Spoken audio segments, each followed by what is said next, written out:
And now back to the Friday Focus Morning Show on AM 1420 KTAN. And welcome back to the Friday Focus Morning Show, our second hour. And we've got a great hour for you here this morning here on our second hour. And that's we're going to be talking to Joe Higgins. Again, Joe, good morning. Hey, good morning.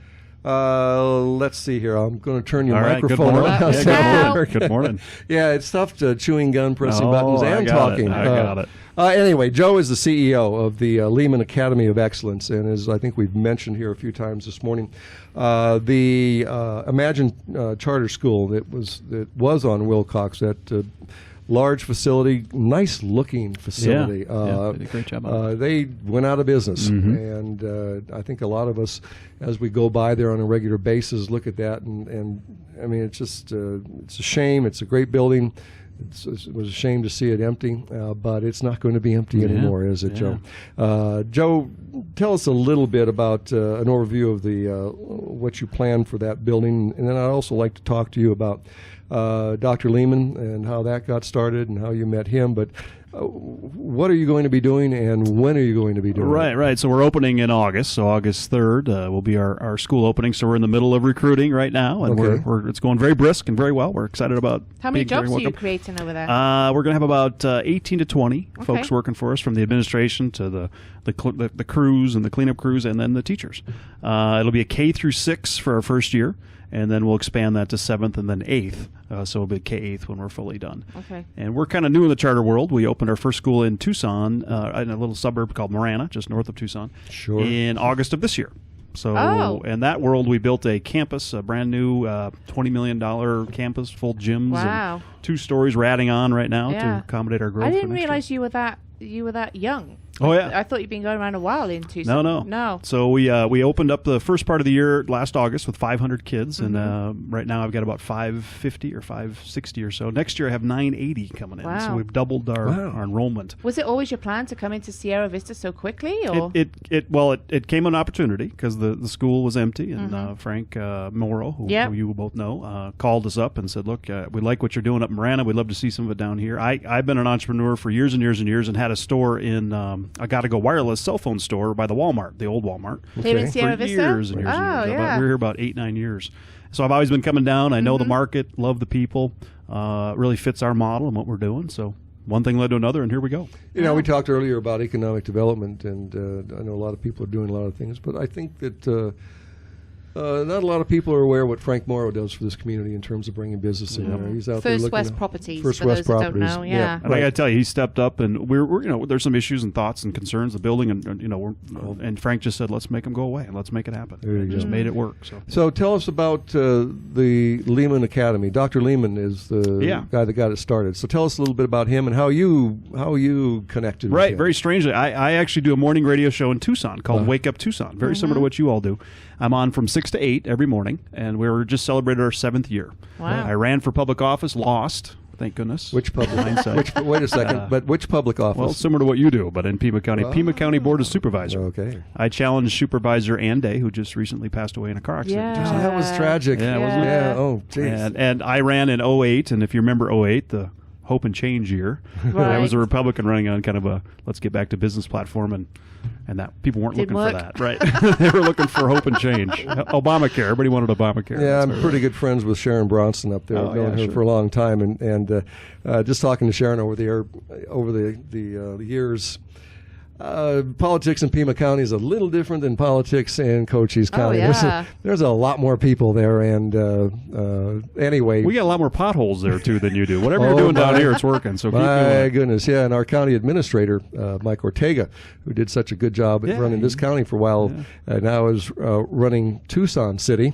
And he has a lot of challenges, but I was just talking to him the other day. He's bringing a scalpel and a meat cleaver to the thing. And he's really not doing these tricks, and he's really getting to the core and cutting staff. And absolutely. And frankly, Tucson was on its another couple, 3-4 years, and it was going to go bankrupt. And I know, certainly working with Mike for 8 years, if anybody can fix it, Mike can, and all he needs to do is to have the council listen to him. That's your problem. There's a problem. Anyway, back to Dr. Lehman. We can go long into those. I know. Yeah, and it's interesting. Anyway, Dr. Lehman. So I lost the race, and my goal was to make my community better from my view. And I started this radio show with a friend of mine, similar to you two, and his name is Christy Simone, and we've been at it and having fun. It's very similar to what you all do. It's not that stuffy NPR. It's like, let's have fun and banter with each other, and we talk about local stuff like you all do. Seems like everybody knows Fox News, but to get into the local like you all do and we do up there is really kind of, it's a learning process. It takes some time. So Dr. Lehman called in one morning, because if you know Kevin, he's from Tucson. And Kevin has been, Dr. Lehman's was at the university for years, wrote his first book back in the early 80s. He now has 52 of them. He's a clinical psychologist working with families and marriage and kids. And he's from Tucson? He's from Tucson. So he calls in the show one morning and has a comment of something that we talked about. I get home and my wife says, "Oh my goodness, Dr. Lehman called your show." And I said, "Well, who's Dr. Lehman?" At that point, I had no idea who the guy was.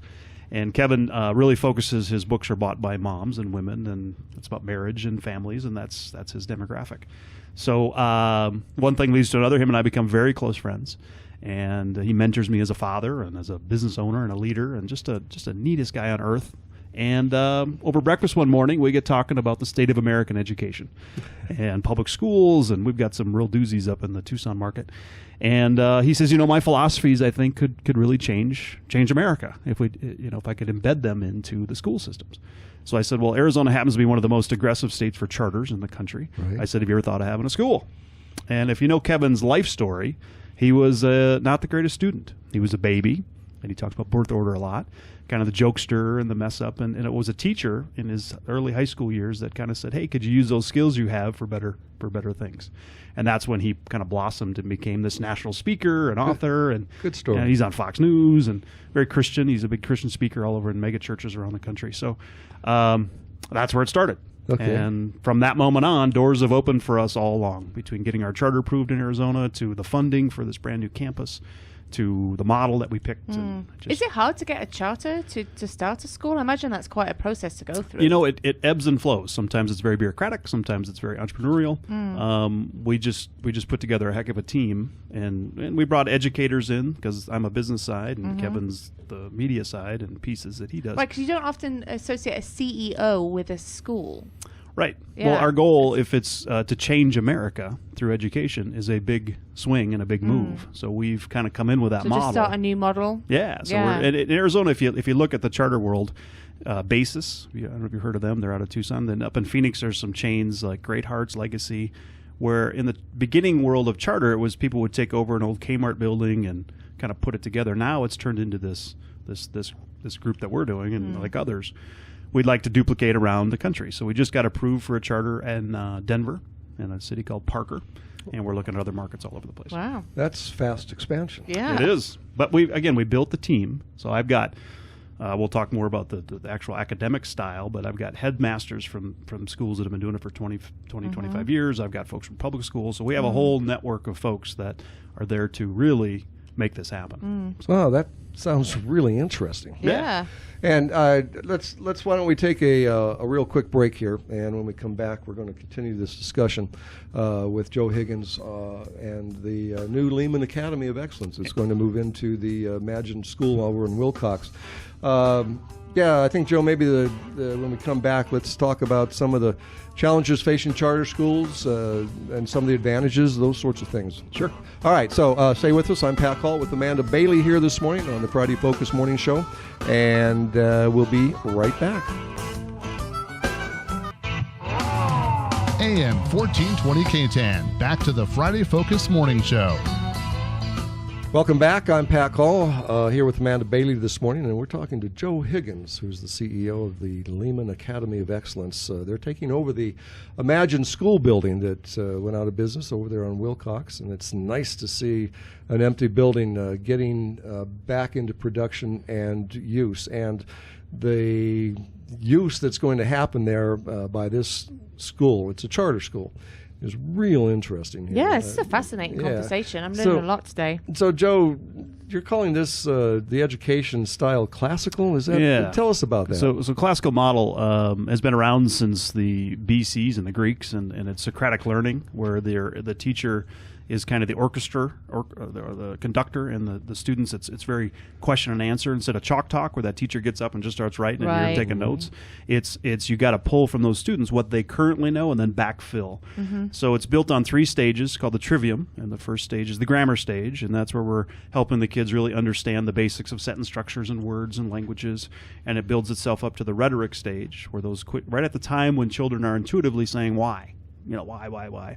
So they start building upon their learning, and then it goes all the way up to the logic stage, where those kids, if you watch a classically trained teacher in a logic stage, the kids are having the discussion, the instructor's just watching, and if they miss something, they'll backfill in. So it's really kind of matches how children develop. Right, and critical thinking. Yeah, you're teaching critical thinking. It's no longer teach to the test. It's no longer, kind of dumping data. It's getting that child to constantly think. Right. Whether you're a doctor, lawyer, or a president, or a plumber, those tools become important lifelong. Now there's a lessons concept, for them. right? Getting them to think. Right. And it sounds like you're kind of going back to those kind of old-fashioned values and taking things back to the way they used to be. So the Christian community has always really embraced the classical model. So a lot of your private Christian schools up in the Tucson market, Cornerstone and Push Ridge, and those are about $8 or $10,000 a year to go there.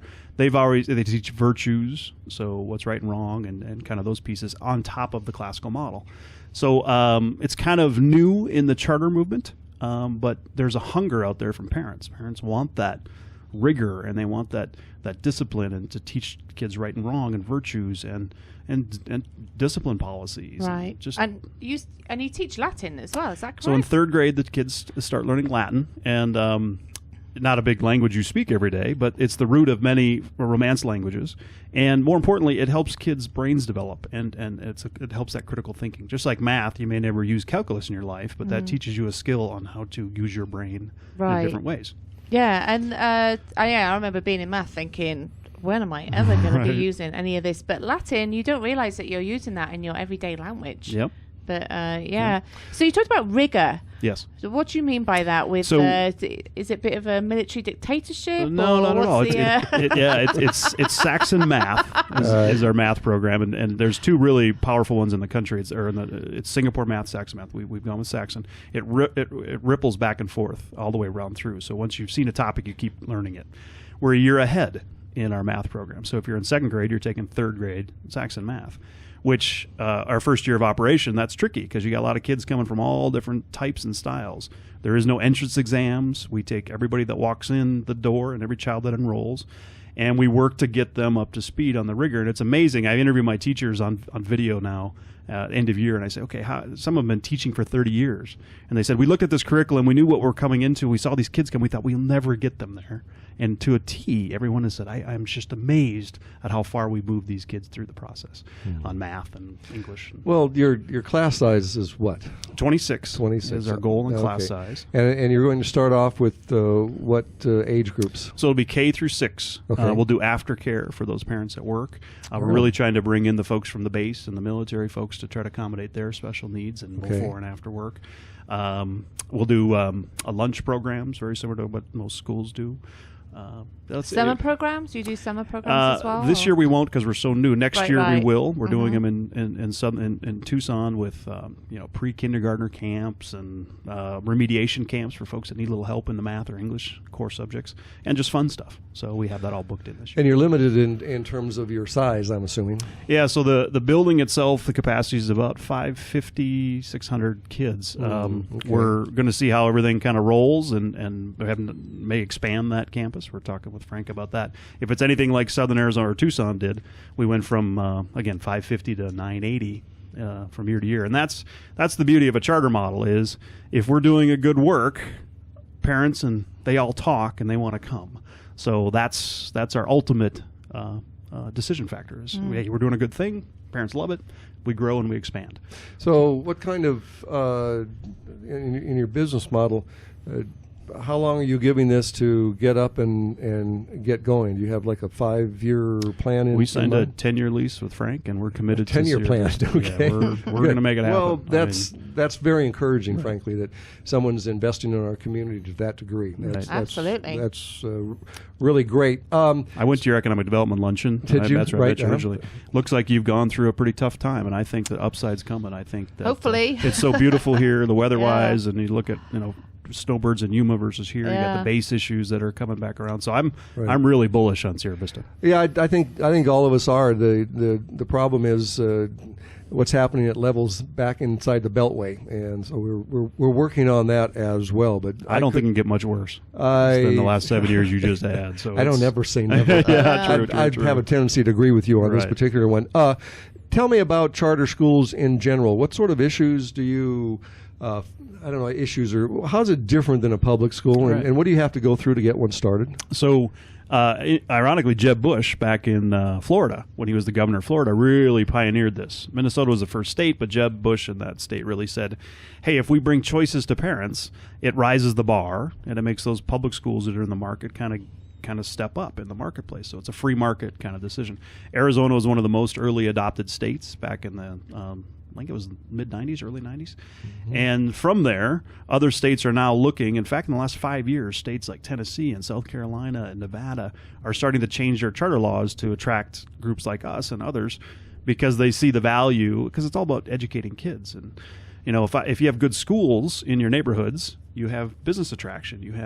It's just like parks and police and potholes. I mean, those schools are an incredible part of economic development. So, there's groups Basis out of Arizona here started here 10 years ago, and they have 17 or 18 locations around the country.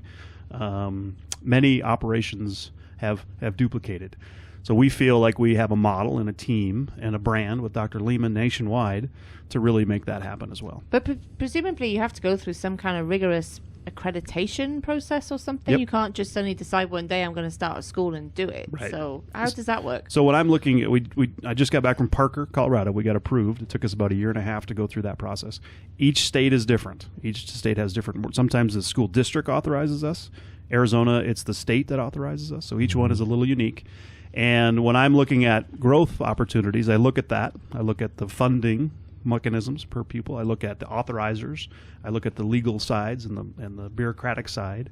I look at the markets we're going into, the school districts we're going into. Up in Tucson, the Vail district is the top in the state. So Cal Baker's a real good friend of mine, and he said, we got into this debate about charters, and I said, Cal, how many charters are in your district? And he said, none. I said, that's because the entrepreneurs, the business guys, look at your opportunity and say, you're doing great. There isn't any, We're not coming in. Yeah. So I think it rises the bar for everybody. Mm-hmm. That, and each parent knows what their child needs. So there's charters that are Montessori-based. There's charters that are arts performance-based. There's charters that are athletic-based. You know your child, and you can pick and choose what fits you. And that's, I think, on the whole, that's good. Yeah, there's no question about that. So what's it cost to send a kid to your school? Well, it's absolutely free. Oh, so you're paying property taxes. How does that work? Yeah. So the state of Arizona pays, it's a very complex formula, some local, some state. We make about $6,000 and some change per child that enrolls in our school. Public schools, I know in my market, all in are at about 9,000, 9,200. Two USD, our big one's about 9,300. So we get a revenue per student, and from that we have to cover everything. We have to cover our mortgage, our payroll, all the pieces that make a school successful.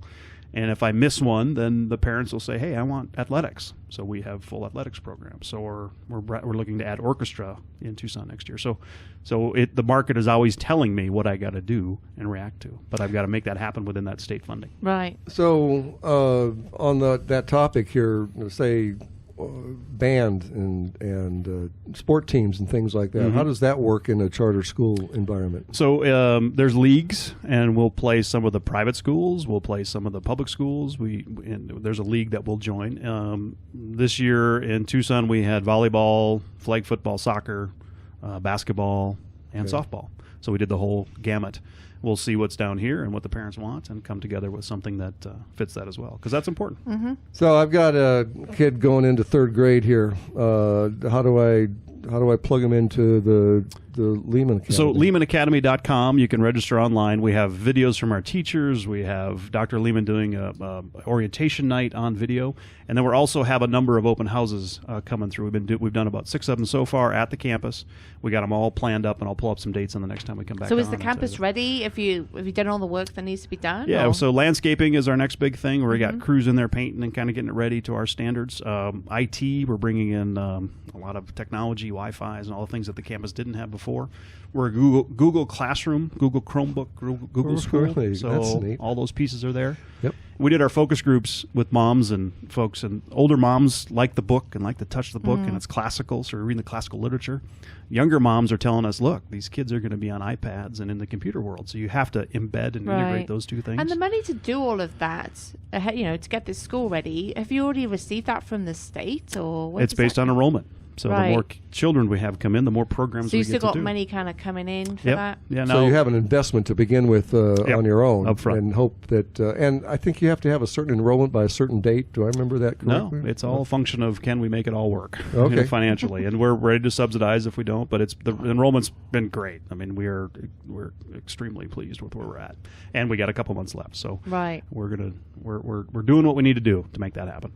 Okay. So, from the outside, that school looks shiny new. Frankly, it doesn't look like it's been used that much. Yeah, the bones are good, so we just got a little bit of things we got to come in and make internally happen for us. Okay. Wow, that's again really exciting. Have you had any challenges here locally relative to getting up and moving? And not at all. Not at all. Everything's been super smooth. The base, there's some liaisons from that side that they're there to make sure those military families, are supported.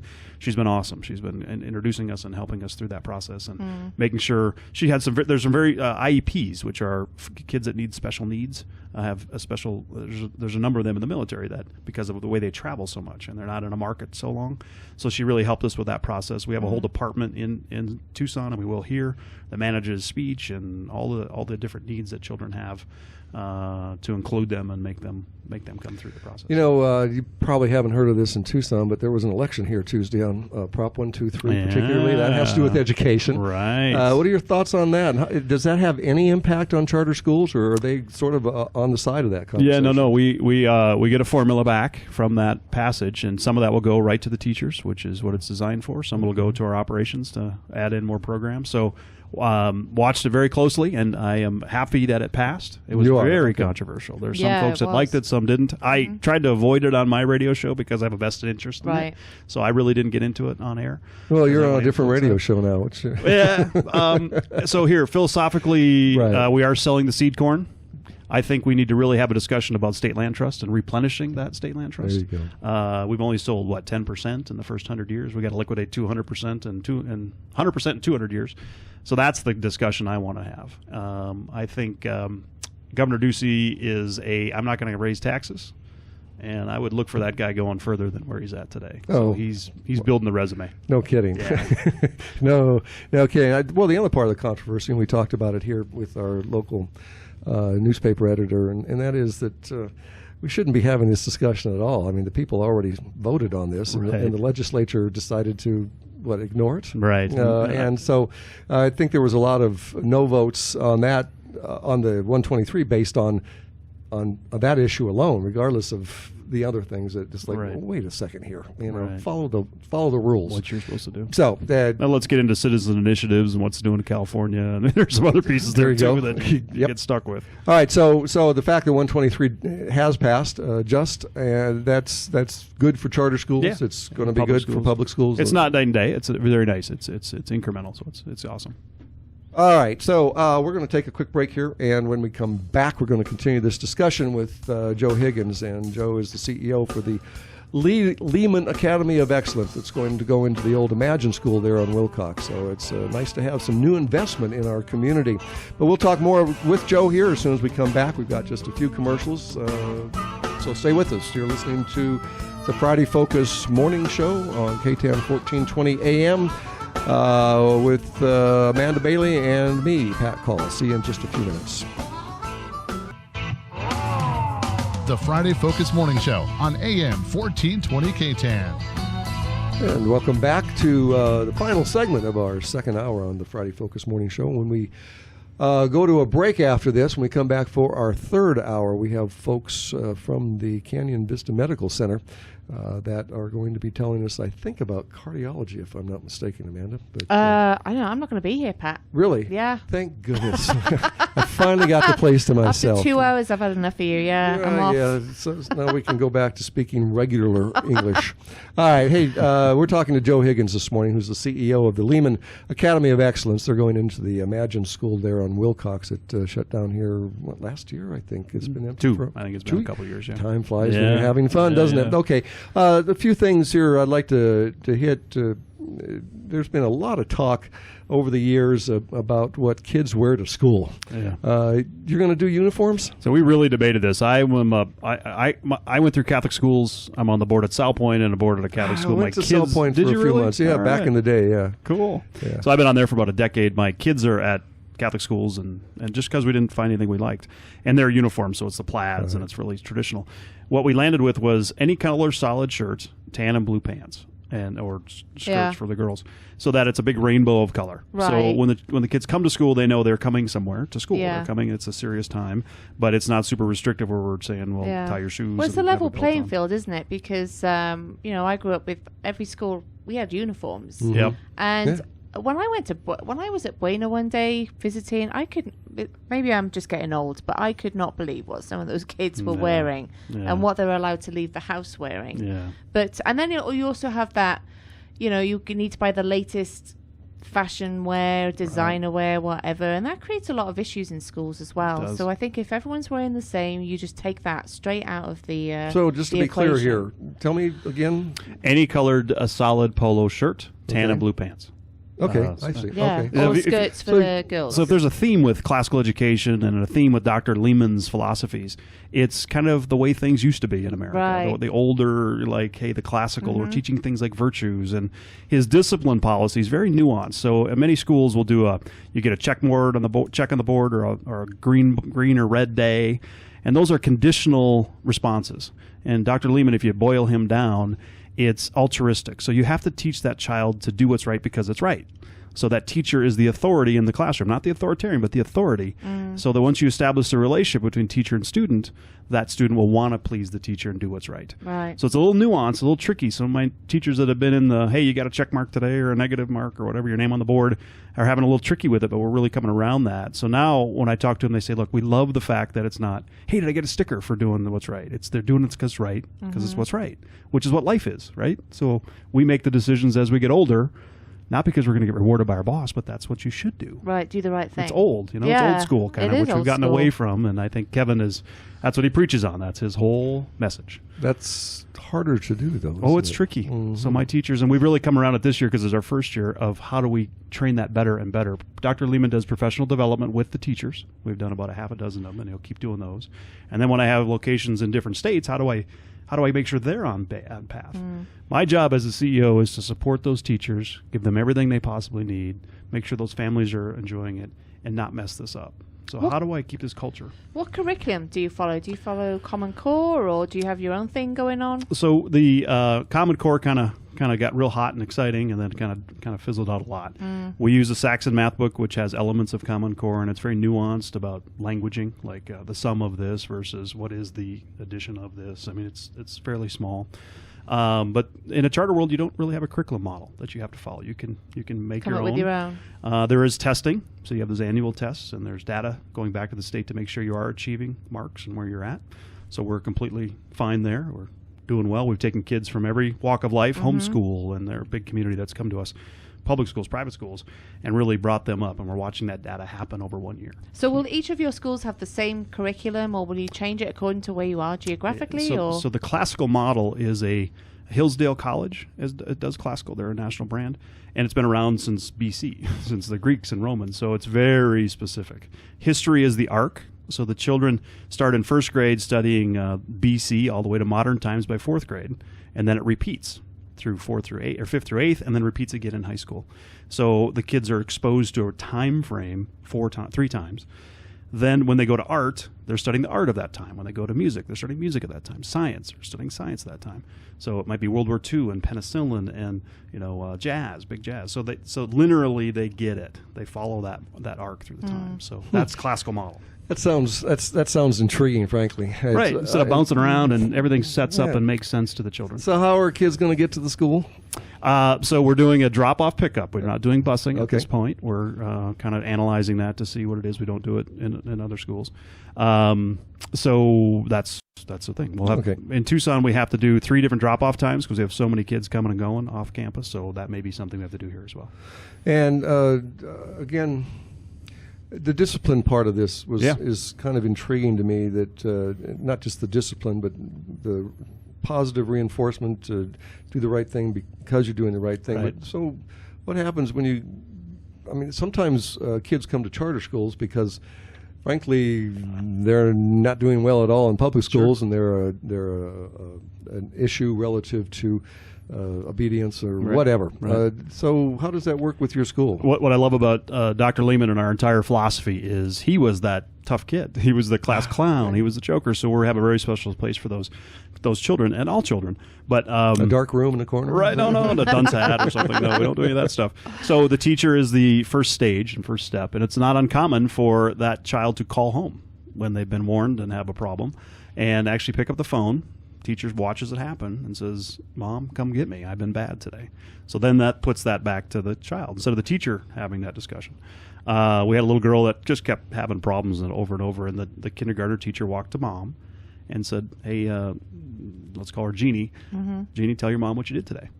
Took 20 minutes in the hot August sun. Yeah. But that child finally broke down and said what she did. Well, that was a building moment and a teachable moment to instill that responsibility to the child. So it's very nuanced, very important. Another important piece that we do is Kevin wrote the book called The Birth Order, and that's probably Dr. Lehman's most famous book. He's on Fox News breaking down birth order of presidents, and that's his thing. You're a firstborn, you're pretty stable, you're pretty focused. If you're a baby, you're the class clown. That's the gist of it. So in our seating assignments, we put the baby and the firstborn together. So that firstborn is the one that's doing the shush. He's always saying, "Shh, I got to listen to the teacher," where the baby's playing and having fun. So by combining those two, you get the best of both worlds. So. Relationship between the parents and the teachers, how does that work in the Lehman Parents Academy? are absolutely involved. There's a three-legged stool: parent, teacher, and school and child. We're all over that. And it's set into the whole parents clubs. We got them on doing lunches. They're on the campuses. I mean, the parent is the first authority and the first place where kids learn. And that's what we focus on big time. Okay. So let's see. Let's get down to some more pragmatic things. You've got a website? LehmanAcademy.com, and we'll have open houses if you want to come and listen. We're going to do a big picnic this summer and bring all the families together that are enrolled so they can all get to know each other. We've already got a parents club kind of set up with some of the moms that have jumped on. So if you want to plug in, talk about carpooling, whatever may need to happen. Tons of videos on the website, LehmanAcademy.com. Also at more time.